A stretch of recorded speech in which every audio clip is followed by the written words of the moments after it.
MVP Connor Fields, 10 or 11-point night rather. Just how did it feel taking to the floor for that walkout in Blue Cross Arena again this season? Yeah, it was awesome. I think you kind of saw that with our start, how excited we were. And, I think that walkout helped a lot. I think there's been a lot of buildup in this offseason with the uncertainty of not knowing if we're going to play in this building again in front of these fans. So, just to be back here and hearing them again, I think it juices up for sure.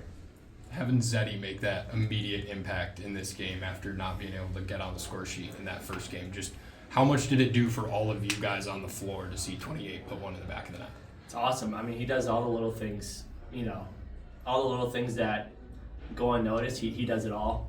I room with Zeddy, and we always drive together to practices and games and stuff just because how close we live together. And I've gotten really close with him already, and just to see that first one go for him, like I said, when those little things add up, and it was just kind of a little thing he did there with an up pick and slipped to the middle, and he found himself wide open in there. So he's just been a huge boost to this team, not just on the field but off the field as well. He's fit into this locker room in a very short span, and we're really lucky to have him because he's so dangerous with and without the ball. And obviously honoring his stepson before the game probably wasn't easy for him or anyone, but just to see him come out and score that, I think it was the first or second, but just to see him come out and score, I'm sure it meant a lot to all of us, but I'm sure that meant a lot to him.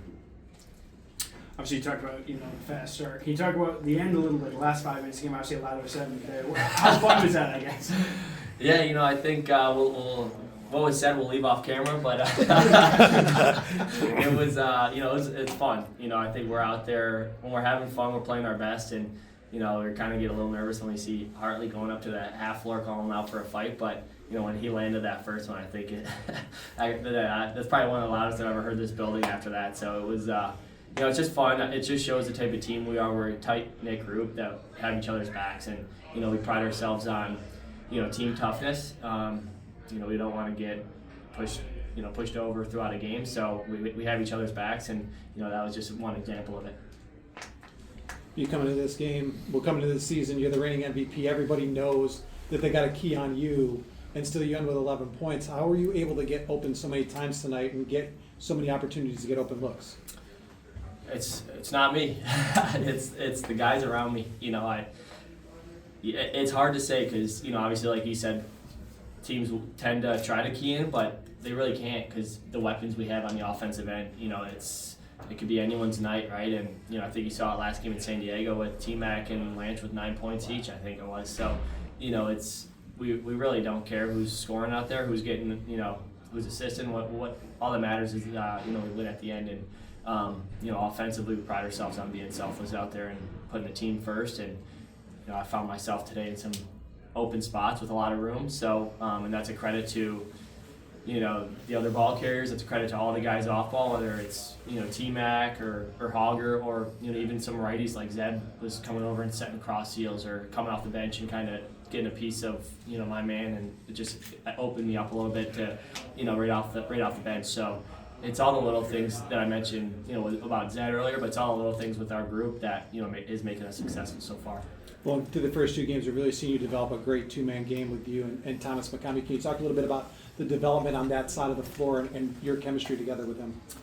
He's awesome. Yeah, I feel really lucky to be able to play with him. Like I said, he's a team first guy, but he's so skilled, so smart. I think it's very rare to have a player that big, with that IQ and that finishing touch. He's great with the ball. He's great without the ball. He's always moving. So he's one of those guys that defenses have to key in on as well. It's not just 1 or 2 guys who they key in on. They really have to look at everyone across the board offensively. And T-Mac, he probably could have had 5 today. He hit a bunch of pipes, and next game I think he will have 5. It's just how we are as an offense. We root for each other. We want to see each other do that, and hopefully we could keep building off this. As always, the defense was very physical against you. Usually you're able to draw a couple penalties throughout the game. The only penalty that was drawn was one that they called on you. Can you walk us through that play and what happened and how you got called for the penalty? Because to us it didn't seem like you did anything egregious, but certainly the refs disagreed with that. Yeah, and the only thing that bothered me there was, the ref who called it, he's obviously looking up the floor, so he just saw the guy, laying on the ground and he yelled out or something like that just to kind of draw, a penalty. I think everyone who watched on the board, there really wasn't much there. I think it was a physical, both ways. It's physical off ball, for in this league, as an offensive guy, you're getting hit all the time, when you have the ball or when you don't. So, I kind of he gave me an extra slash, an extra cross check after, the ball was going up the floor. So I gave him a little cross check back, and for him to fall over like that, I'm not the biggest guy, I'm not the strongest guy, so I can't really see that being a thing. But, I think that's, one thing I talked to the rest about too at halftime, because I'm like, I shouldn't be knocking guys over like that, so it's obviously a flop. So I was like, just keep an eye on that. But no, it's hard for refs, because there's only a couple of them out there, and there's a lot of players out there. So there's things that happen behind them that they might have missed, or that they see that they feel like they have to call. So I understand it, but I was kind of a little disappointed in. It's almost like the integrity of the game when you see a guy just flopping like that for no reason. So, you guys talked about the offense and how unselfish you guys were, but you guys got some offensive production from the transition game. Jake Pacino had 3 goals. How important is it to have that transition game moving like that, not only to create offensive opportunities, but actually finish as well? Yeah, I mean, Jake's a stud. I think, you talk to anyone on this team, I think everyone was, knowing he's going to take that next step this year. And he's shown it already. Just having those 3 goals is crazy as a D transition player, and just to have those goals, they're momentum killers.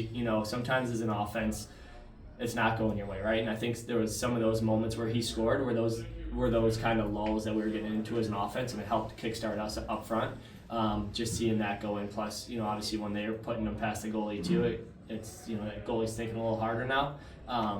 So they're a huge boost to our team, and I think we have a lot of guys on our team on the D end who can put the ball in the back of the net. I think there's 1 or 2 against San Diego. So hopefully we keep that going. The chemistry, you had it already last year, but now it seems to go on to the next level.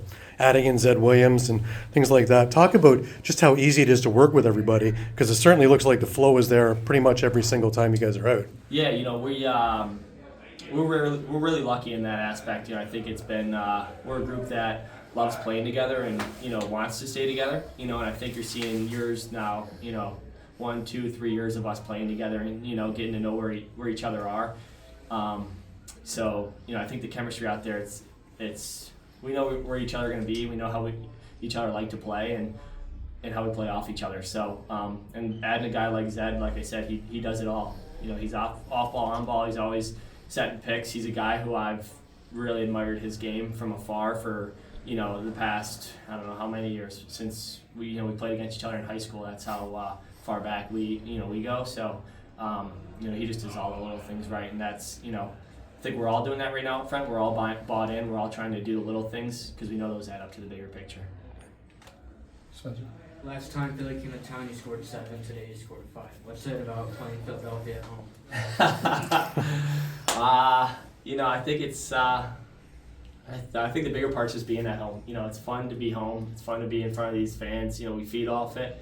Philadelphia, they're a great team, so I wouldn't say there's one thing that I could be point at and be like, oh, this is why it's happening. It's kind of just the flow of the game and the flow of the offense. And today, I found myself open a couple of times and just tried to shoot my shots. And I think that's something the coaches instill in us is if you see a shot, take it, don't hesitate. Because when you hesitate, that's when Damoud will take another step out, or any goalie for that matter will take another step out. So I'm trying to do that offensively. I'm still trying to work on my game as we all are. So it's just a credit to these fans for giving us the energy, and our team for just kind of, like I said before, just doing the little things that we find ourselves open. Good talk. Good. Broadcast. Thank you.